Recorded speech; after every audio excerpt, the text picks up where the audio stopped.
What's up, y'all? Cliche Dude Stuff back at you with another video in the A Movie a Day series. How is everyone doing today? We're going to go ahead and jump right into the 37 movies I watched in July of 2023. Now, I am going to kind of speed through these faster than I normally would because I actually almost just got recording this video when a phone call interrupted. And what I noticed is that a lot of these movies, I just kind of I have a bad habit of just like repeating the same things. So if I don't have anything of substance to add about the movie, I'll just say, if I liked it or didn't and just kind of move on. So yeah, anyway, moving or starting off with Shin Godzilla, which this one I'll have a little bit to say about. Up to this point, I hadn't seen Shin Godzilla, although I had heard a lot about it. And I thoroughly enjoyed this movie, and I think it deserved the hype that I had going into it. The only thing that almost took me out was early on when Godzilla is first like introduced in his early stages. He looks kind of derpy. There's this weird thing they do with his eyes. But like after that, like by the end of the movie, this is like the best version of Godzilla I've ever seen on screen. And what I like is that this takes Godzilla back to its roots of being this just metaphor and this representation of devastation, of chaos, of the power and destruction that the human race can bring. Of course, Godzilla started off as an allegory for, atomic war and all the pain and suffering that humans can cause. And of course, like the modern movies have kind of just strayed away from that, and it's just been big lizard attack, kill humans or fight other monsters. Which makes sense since a lot of the modern movies are Americanized, and it's not like Americans to skirt responsibility. Because, of course, Godzilla started after America, the US bombed Japan. But either way, Shin Godzilla, really good movie. I believe it's about 2 hours long or so. And it does have, I hear a lot of gripes about like monster movies. Oh, it focuses on the humans too much. Literally, if you go back and watch the first Godzilla movie, most of it is about the humans because it is about the humans. And Godzilla is just like, he's basically the atomic bomb, like the atomic bomb, So you really, it's it's not important that the main movie focus on Godzilla. Godzilla just has to be, he does have to be like the focal point of what's going on, but Godzilla doesn't have to be on screen every second. So like with Shin Godzilla, it shows the incompetence and the negligence of like people in leadership and power and how they gamble with people's lives, and a lot of time the innocent are the ones that pay the price. But Shin Godzilla, if you haven't seen it, highly, highly recommend watching it. Moving on to The Flintstones, 1994. I remember liking this movie as a kid, and what urged me to watch it this month, or technically last month, was a YouTube video, which I can't find now that I tried to look it up, but that talked about the making of The Flintstones and how it was basically just a great time of them making the movie. And you had, of course, John Goodman and Rick Moranis. Apparently, they were just a great, buddy comedy or comedy duo on set, and of course, Rosie O'Donnell just being her funny little self. And apparently, just filming and everything was really fun. And when I went back and watched it, I could totally see it. And I think the movie is good, or at least for me, like I enjoy it in and of itself. It is kind of convoluted, but I enjoyed the movie. But I enjoyed it that much more knowing that there wasn't like all this drama, behind the scenes. Like something like The Wizard of Oz, I love the movie, but every time I watch it, I'm sad because of everything that happened behind the scenes.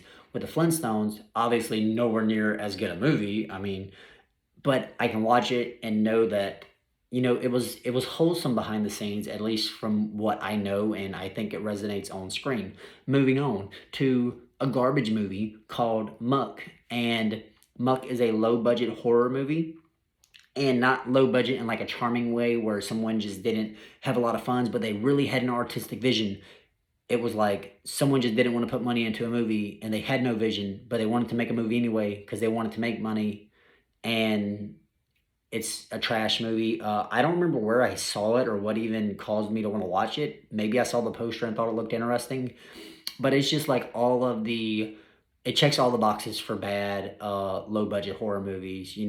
Pointless nude scenes, topless scenes, horrible, horrible acting and dialogue and writing and plot. The ending is garbage. It ends so abruptly. There's no like catharsis. Just a bad time overall. Probably the worst movie I've seen this year.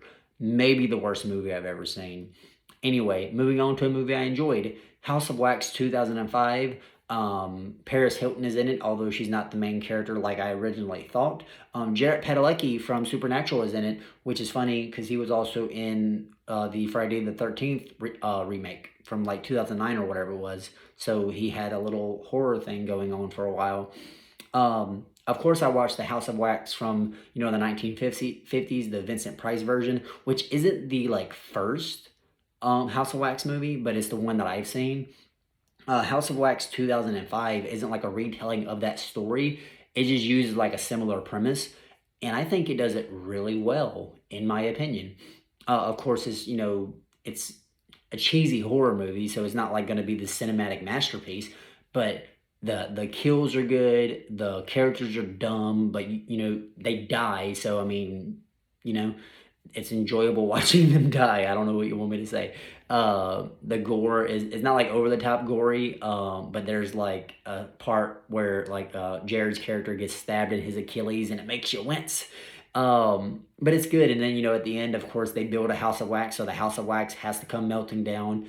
And I had a lot more fun with this movie than I thought I would. And then when it goes into the credits, Helena by My Chemical Romance plays, and I had no idea that was going to be a thing, and it hit me like a car crash. Huge My Chemical Romance fan. And at 2005, like their heyday, I don't even think I had, because I was, 12 at the time. I don't think I really got into them and that kind of music until maybe I was like 14 or 15. But I had no idea that it was going to transition to that, and it was great. It elevated the movie, again, the movie was already fun for me. So yeah, House of Wax 2005. I do recommend it. And then on July 4th, I watched Independence Day because of course I did. What can I say about it that hasn't already been said? Just a great movie, great action movie, comedy, but not too much comedy, which I can't put enough emphasis on. Of course, it's got like the Will Smith humor, but it never feels out of place. Jeff Goldblum being the god that he was in the 90s. Just love this movie. I will say I haven't seen it in about maybe 7 or 8 years, and it's longer than I remembered it being. It's about 2.5 hours long, or at least the version I watched. And maybe it can be seen as bloated, like there may be too much stuff going on with too many characters, but I don't think that's enough to hurt the movie. I think the movie is great. It's spectacle. It's everything you would want from an alien invasion movie, and I had a blast with it.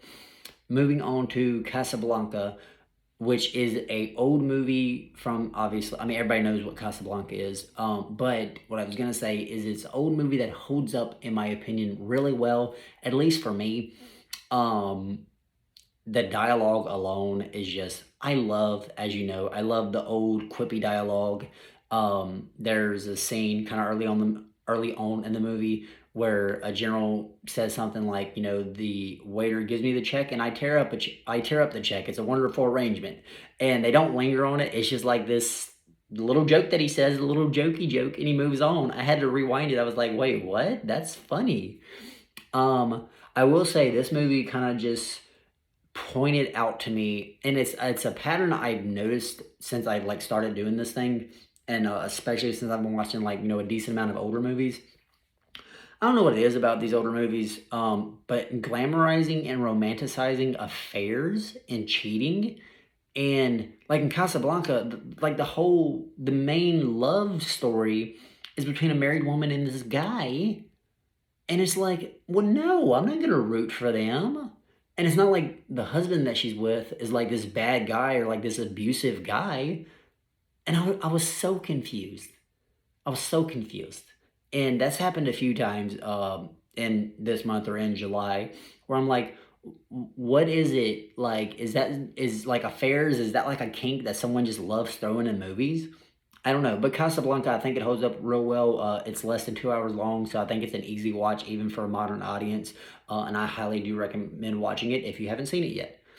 Moving on to City Lights. This is one of those I love, but I don't necessarily have a lot to say about. It just kind of checks all the boxes of a Charlie Chaplin silent film. It's funny. It's got heart to it. It's got the little romance thing going on. It's got the slapstick comedy. It ends weird, kind of awkwardly. It's got this girl that can't see, but then at the end she can see, like she got like an operation done, and it just ends with Charlie Chaplin having this awkward smile, and it was weird. It made me feel uneasy. But anyway, moving on. I watched all of the Jaws movies, which up to this point the only one I had seen was the first one. I've heard nothing but bad things about the other three. Um, I will say Jaws. So the original, of course, being like the first summer blockbuster. The first time I saw it, I was a teenager, and I just thought it was like this slow, boring movie. I liked it so much more watching it as a near 30-year-old. I think it is paced really well for what Spielberg was trying to do, and I think the shark effects like hold up, really well as well. Um, and you hear the thing about they couldn't make the shark look convincing, so they didn't show the shark a lot. They showed the shark, like they showed a lot more than I remembered. And maybe that's just because of how I set my expectations. I will say in all these Jaws movies, the characters are so stupid. Whether it's getting in the water when there's a shark out, letting your kids go in the water, firing a gun at a shark, which turned out to not be a shark, when there's a freaking kid like 5 feet to your right. Like, trust your aim much. And then the mayor, of course, he's wanting everybody to come because it's their biggest time of the year. He doesn't want to scare people off. But then people get to the beach and they're already there. Like, they're already spending money on stuff. But then he convinces them to get in the water. Like, why? What is the point of tempting? There's probably a shark out there. People are already there. And he's like, no, y'all go play in the water. And of course, that leads to the kid getting eaten. And now everybody saw it. So it's like, that kind of backfired on you, dude. I didn't know Michael Caine was in one of the movies, or Dennis Quaid. So that came out of nowhere. Obviously love Michael Caine. I can either, Dennis Quaid, I could take him or leave him, but it was interesting. But yeah, I mean, in 2, 3, and 4, or, Jaws 2, Jaws 3D, and Jaws the Revenge, maybe it's because I'm not invested in, like, the lore of Jaws and stuff. A lot of people hate specifically 3 and 4 because of, like, what it does with the characters. But maybe it's just because I had my expectations so low, I didn't really mind them all that much. I mean, I'll never watch them again, but I mean, just to sit through them the one time, I didn't think they were that bad. I've definitely seen a lot worse movies this year. But anyway, moving on to a really, really, really good movie. Old Boy from 2003, not the remake with Josh Brolin. Love Josh Brolin. The remake is garbage. Anyway, Old Boy, really phenomenal movie. I'm not gonna give it away. I knew the ending going into it, and that probably hurt my experience, and I still loved it, but I don't want to hurt that experience for y'all. So I really do recommend watching Old Boy. And again, I don't want to say what the little thing is at the end in case you do decide to watch it. But Old Boy is a really good movie. The protagonist is not a good guy. He's a creep. He's a pervert. I should mention, in case you do watch it, there is stuff with SA, assault and stuff like that. So warning, if you're sensitive to that kind of stuff, you might want to stay away from it. But it's a violent, it's a rated R movie. But really good movie. Of course, you have the hallway scene, the one take scene in the hallway where he's just taking out all the goons, and it's such a good time. And I had a blast with it. I can't believe it's taken me this long to watch the movie. Then moving on to Dodgeball, which is a Ben Stiller, Vince Vaughn comedy, and it's a stupid comedy, but in like a good way. I enjoyed it. I loved it. Ben Stiller has this thing where he's in a lot of movies I like, but I usually don't care for him in the movies. Like, he's not why I like the movies. But in Dodgeball, he is why I like Dodgeball. His over-the-top villain is great. And it's a really fun time. Does some of the humor not hold up well? I feel like probably. I can't think any off the top of my head.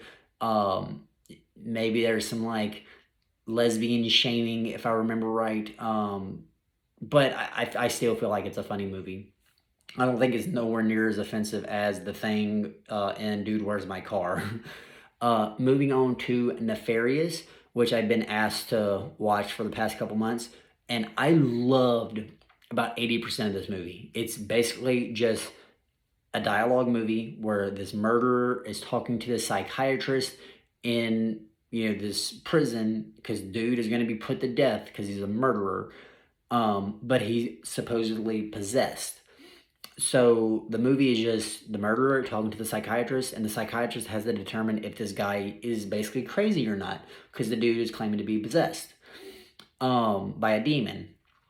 And I say I love about 80% of this movie because like the last like 20% becomes very preachy. I do believe this is is put out by a Christian company, which that in and of itself is fine, but the last little bit is so not subtle at all with their trying to convert people message. And there is stuff like early on in the movie, like condemning like abortion and stuff like that. And whenever your demon or your supposed demon or whatever is condemning abortion, I don't know if you're sending the message you think that you're sending. And then there's other stuff in the movie as far as like, of course, it's coming from like a demon's perspective. So he's talking about like the creation and stuff like that as if, it's real. So that could be like upsetting to some people. But again, it makes sense in the universe. So it's most of it's not overly preachy is what I'm trying to say. Like it could be seen as preachy, but in the universe it makes sense. But the last 20% doesn't make sense. And it's just like a conversion thing, and that part kind of takes me out of it. But I still love the movie. If the last 20% stuck the landing, I would really love this movie and wouldn't hesitate to recommend it. But because of how it ends, I kind of like shy back my recommendation, but do think you should still watch it. Then moving on to Napoleon Dynamite. What can I say about Napoleon Dynamite that hasn't been said already?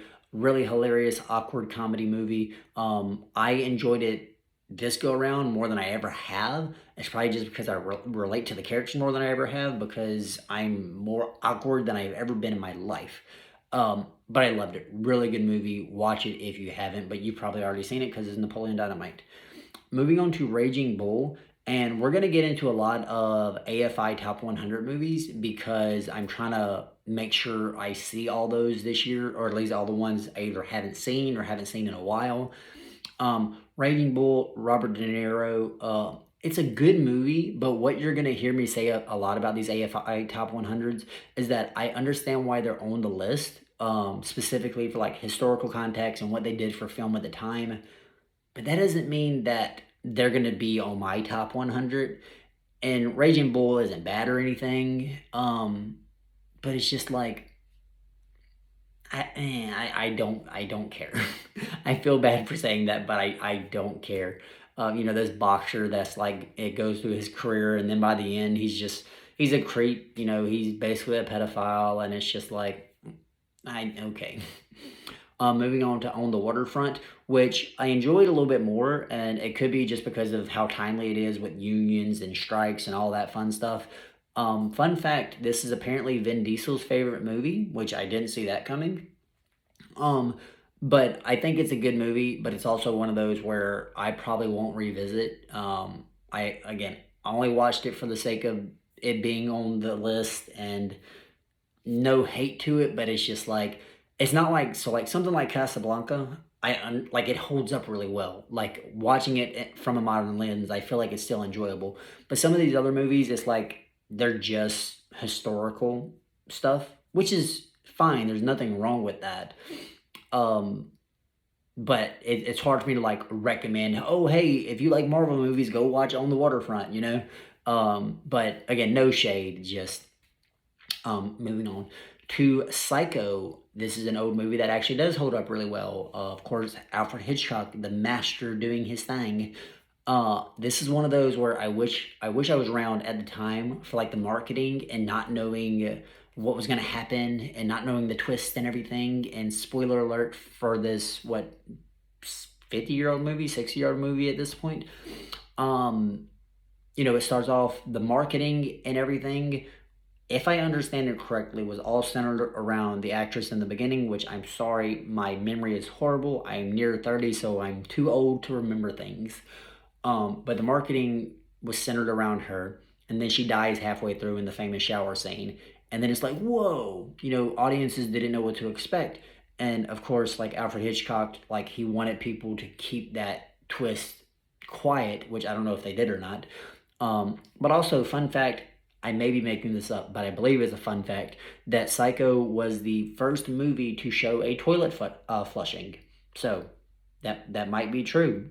I feel like I've heard that. Moving on to, I love this movie so much, Unicorn Wars, which is a animated movie about Care Bear-like creatures killing unicorns, and it's very graphic.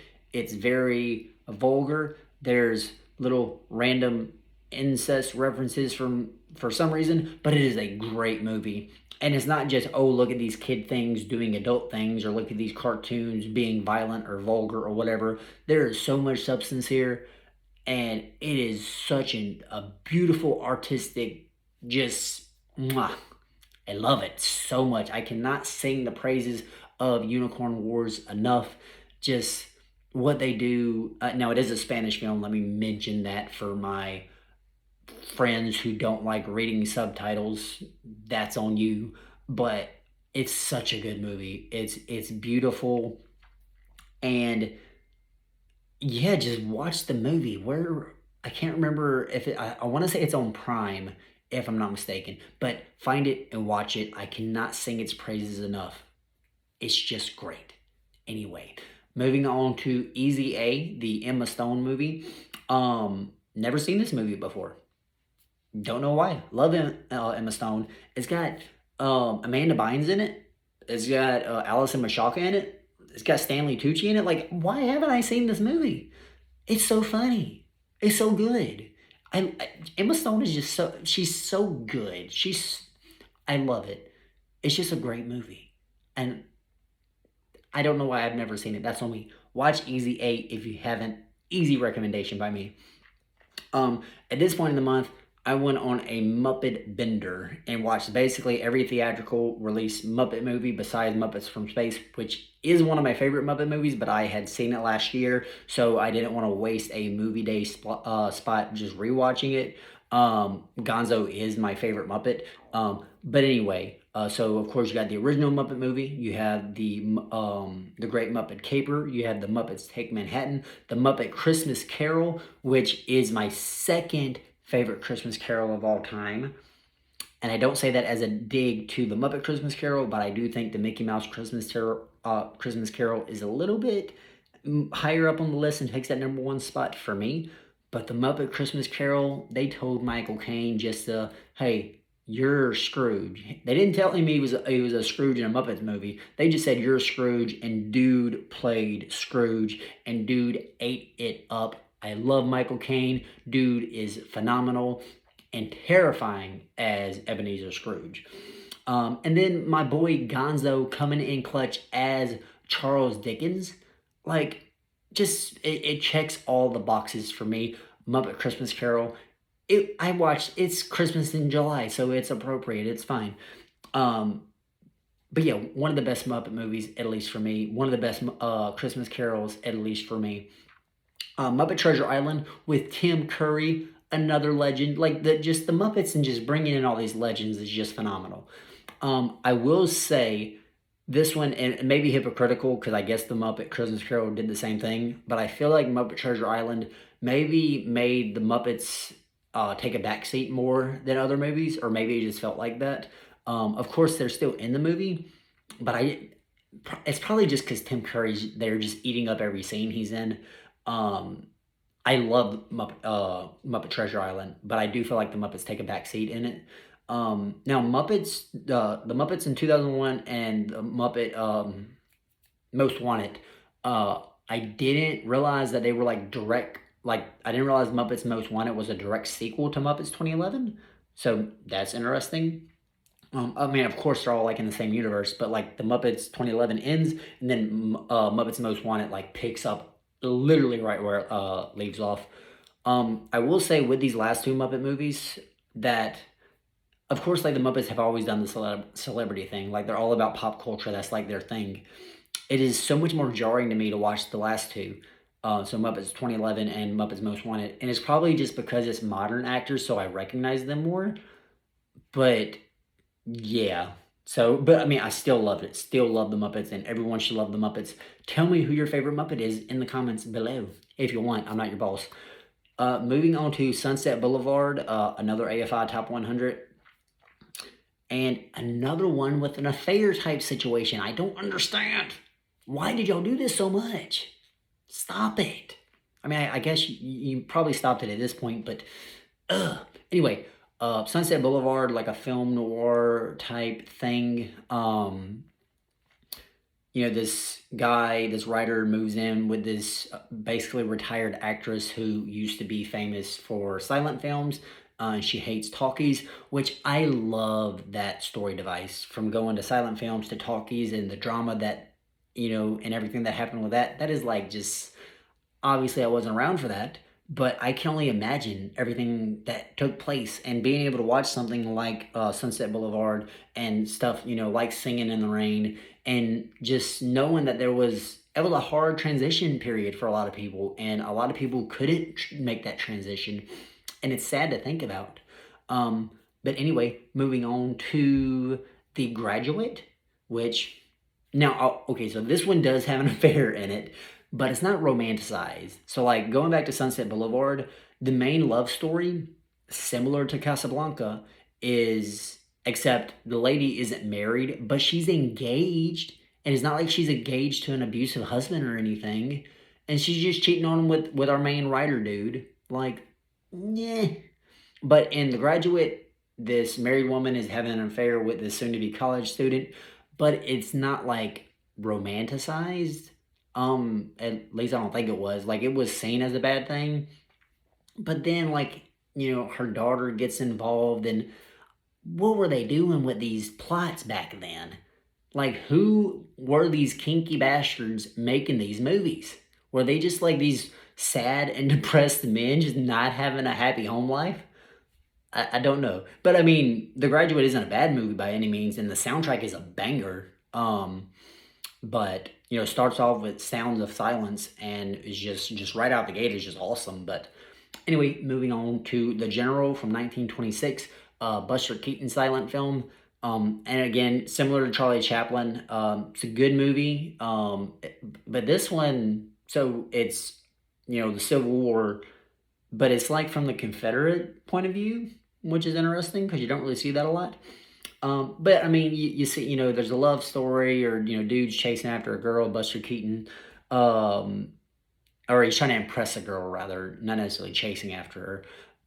But there's a little bit of a romance. There's the slapstick, and just, yeah. It's hard for me to describe these more because they're all very similar. The story structures and stuff are very similar, and they're just like slapstick comedy, and they're good, but it's just like, just watch them, instead of listening to me describe them, which, fair, you could say that about all the movies I talk about. But anyway, Chinatown, another AFI Top 100, which most of these on the tail end of July have been, just because I really do want to get through that list this year. Chinatown, starring Jack Nicholson. Again, this one has an affair, or an alleged affair. And then there's stuff with like incest, and I don't know, it's weird. I love Jack Nicholson though, and dude is so great at everything he does. And I think it's a fun movie, but I think at this point, I was just like noticing all these weird things with these older movies as far as like the relationships. And at this point, it sticks out like a sore thumb, so it's kind of distracting. I don't know what it is with these taboo subjects with these older movies. Which, speaking of, just spoiler alert, or a look ahead to the movies I watch in August, I'm going to go on a rant about a movie.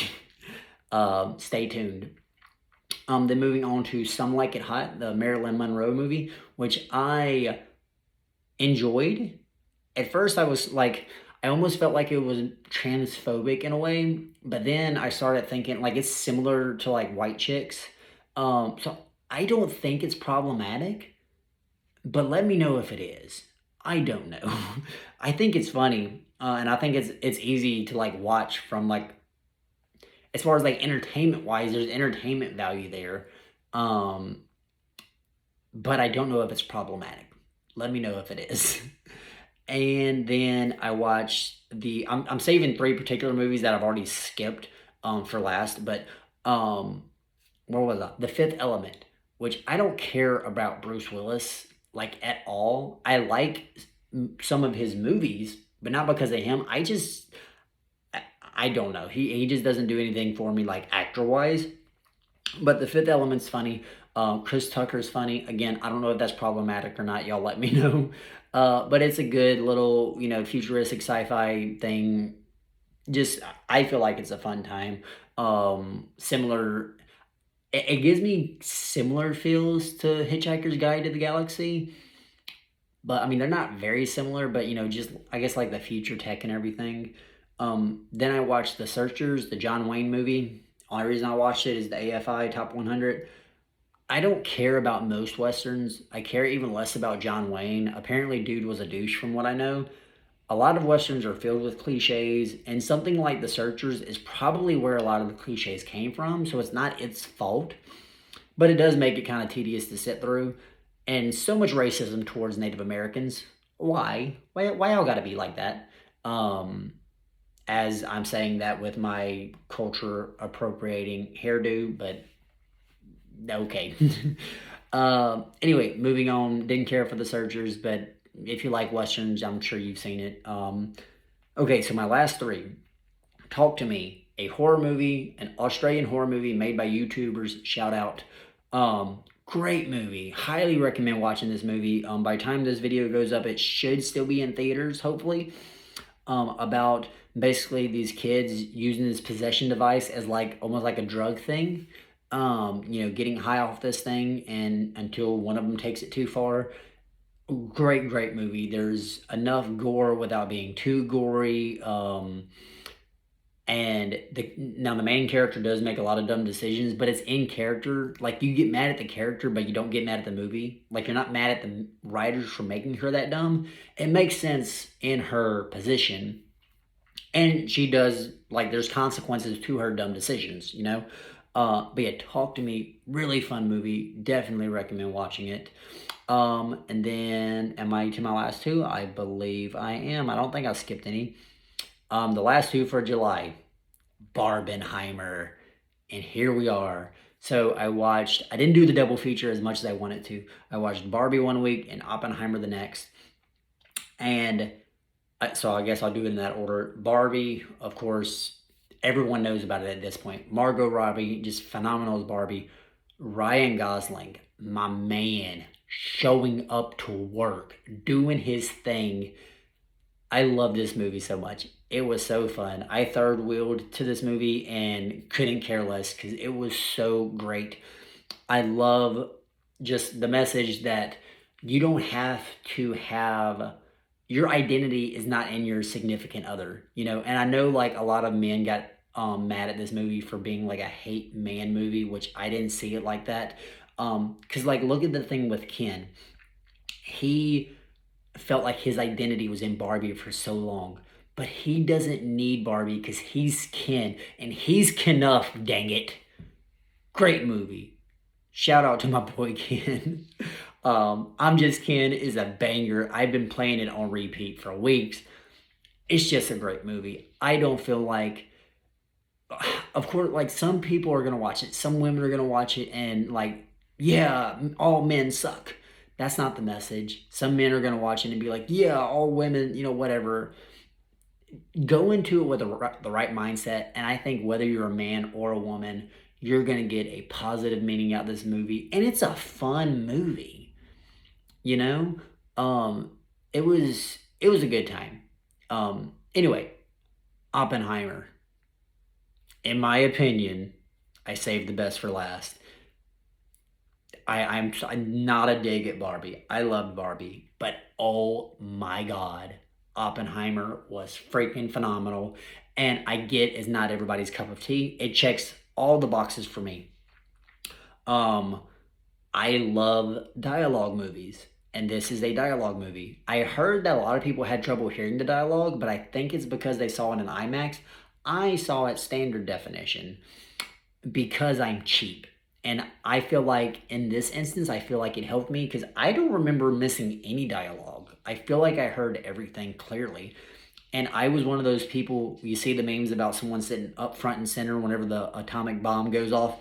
I was on the very third row because I didn't go the first week it released because there was literally sold out. Like there was no seats. The second week, the only seats that were available were on the first, second, and third rows. So I sat on the third row and I was looking up at the movie and I thought I would hate it because of that as far as the experience.